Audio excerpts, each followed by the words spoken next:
لا الہ الا اللہ پڑھ لا الہ الا اللہ۔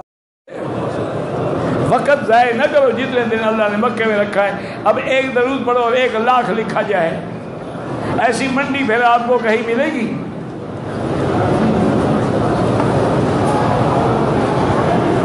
طواف کے ہر چکر میں ایک بار اللہ اکبر پڑھنا چاہیے۔ خدا کے بندے جب حجر اسود پہ آؤ تو اللہ اکبر، ویسے 1,00,000 دفعہ پڑھو اللہ اکبر۔ طواف کے آخری چکر میں طواف ختم کرنے کے بعد جانے سے پہلے وہ بھی کہنا ہوگا اللہ اکبر۔ شروع بھی کرو گے ختم بھی کرو گے۔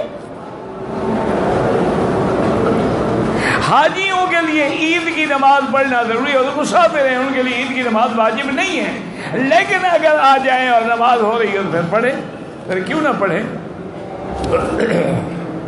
میرا بھائی طواف اگر کوئی زندہ ہے، معذور ہے، مجبور ہے، بیمار ہے، اس کے آنے کی کوئی امید نہیں، اس کے لیے تو ہو سکتا ہے، ورنہ اپنے لیے عمرہ کریں، ان کے لیے دعا کر دیں۔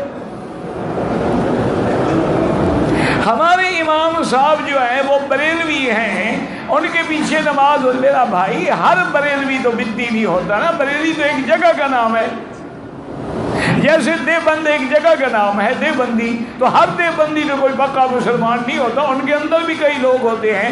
اسی طرح بریلی میں بھی بڑے بڑے لوگ علماء پیدا ہوئے ہیں، بڑے بڑے صلحاء پیدا ہوئے ہیں۔ اگر وہ بدعتی ہے، اگر وہ عرس شریف، 11ویں شریف، قبروں کے غلاف چڑھاتا ہے، سجدے کرتا ہے، اسے آدمی کے پیچھے نماز نہیں ہوتی، کیونکہ حضور نے فرمایا ہے کہ من وکر صاحب بدعت فقد اعان علی ہدم الاسلام، جو کسی بدعتی کی عزت کرے اسے دین اسلام کو گرا دیا ہے۔